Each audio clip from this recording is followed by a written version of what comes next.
Muchas gracias. Gracias, Valeria, y también a Leonardo Pedrousa, a Jimena Sabaris. Estamos ahora con la ingeniera Carolina Cose. Es muy grato recibirla aquí en esta noche. Ingeniera, ¿cómo le va? ¿Qué tal? ¿Cómo están? Bien, el otro día estuvo aquí Beatriz Argimón y ella decía que son momentos de fuerte carga emotiva. Ella describía su estado emocional desde la alegría.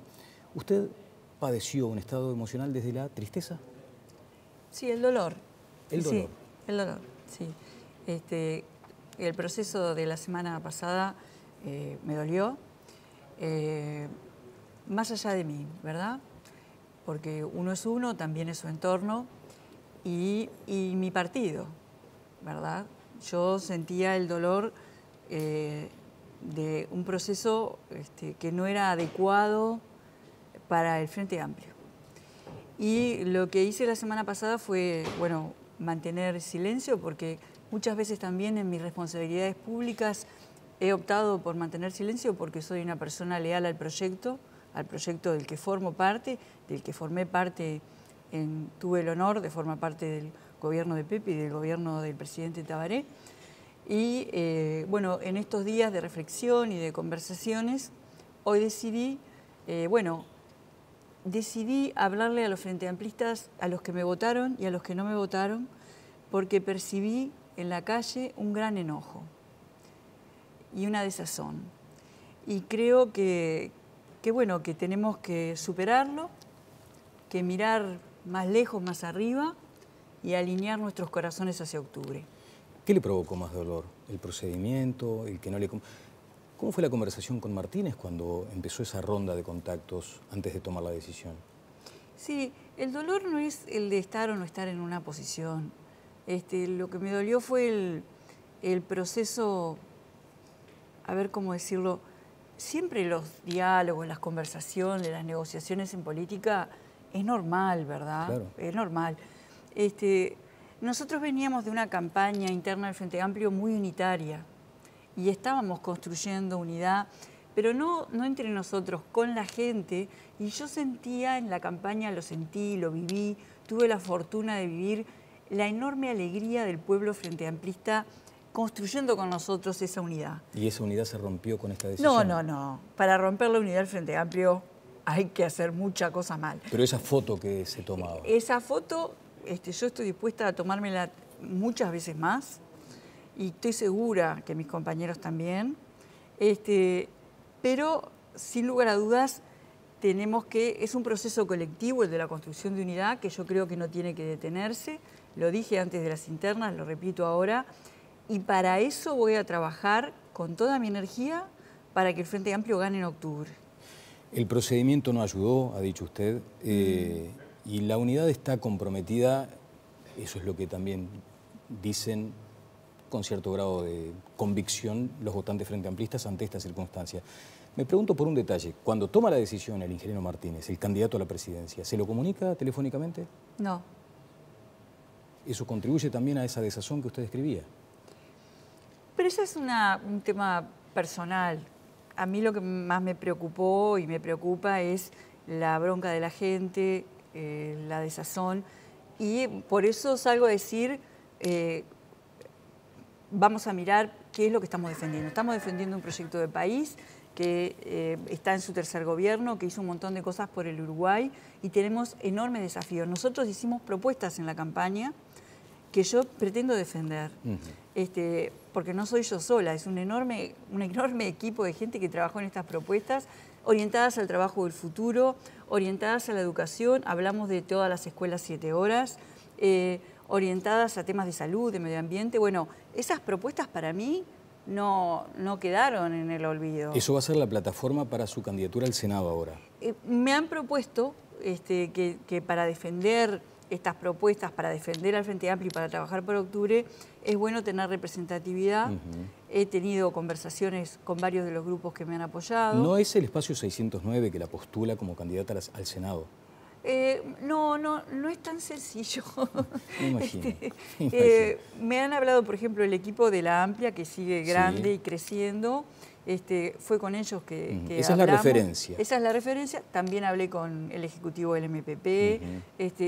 Y todos entienden que hay un capital político que suma al Frente Amplio y que es bueno que ese capital político se exprese en el Senado, por ejemplo. Ingeniera, Ahora, sí. la ingeniería electoral no la sé, porque además son conversaciones que van a seguir, así que no, eso no sé. Bien, pero usted menciona lo de la ingeniería electoral. Uno se pregunta por qué el ingeniero Martínez establece allí un discurso en alusión a su caudal electoral.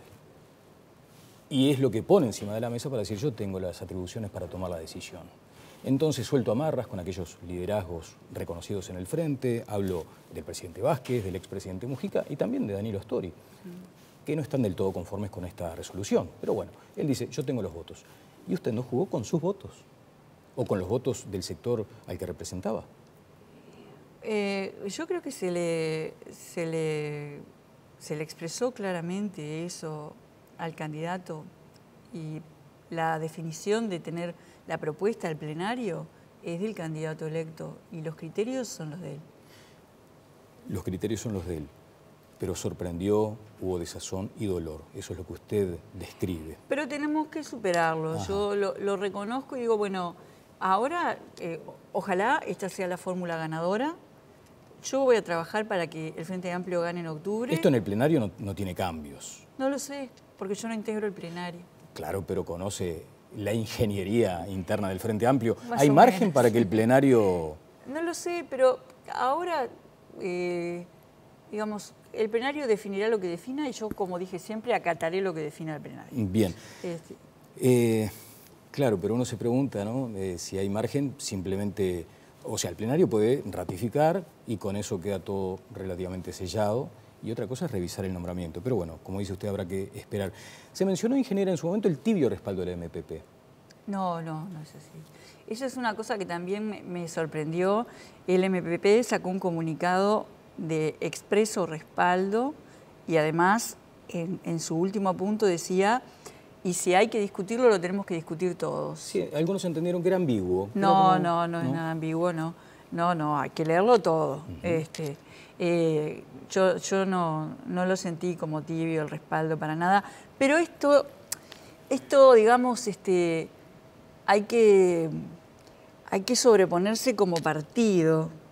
Los Frente Amplistas, yo me pasé recorriendo comités y cuando muchos compañeros se quejaban de tal cosa o de tal otra al Frente Amplio, yo les decía, pero el Frente Amplio somos todos. Ahora, el Frente Amplio Sí.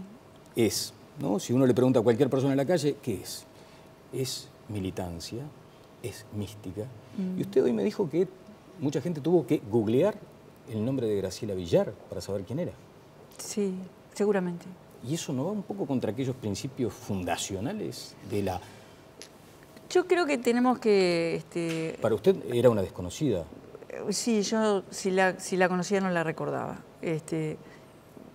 Porque ella fue edila en el periodo en que Ehrlich era intendente y yo trabajaba en la intendencia, pero yo no recuerdo realmente haber trabajado con ella, pero... No, La googleó y ahí se dio cuenta... Bueno, y está esta polémica con respecto a su formación académica. Ahí creo que ella ya dio sus explicaciones, no tengo elementos, no tengo elementos en ese sentido. Pero yo creo que es un tema que ha dolido en el Frente Amplio el proceso, y lo que tenemos que hacer ahora los Frente Amplistas es decir, bueno, ¿el Frente Amplio empezó el 30 de junio? No, el Frente Amplio empezó mucho antes y mucho antes del 71, y nosotros nos debemos a esos comienzos y a esa trayectoria, a Sereñi, a Selmar, a Alba Roballo, a Tabaré, a Pepe, a Danilo. Son referentes que tenemos, y muchos otros anónimos y anónimas que nosotros tenemos que ir hacia nuestra base, nuestros orígenes, y decir, bueno, que nosotros queremos transformar la realidad y tenemos un desafío enorme hacia octubre. ¿Les llamó la atención lo de este asunto de la mujer, de Pepe? Yo después me puse a meditar.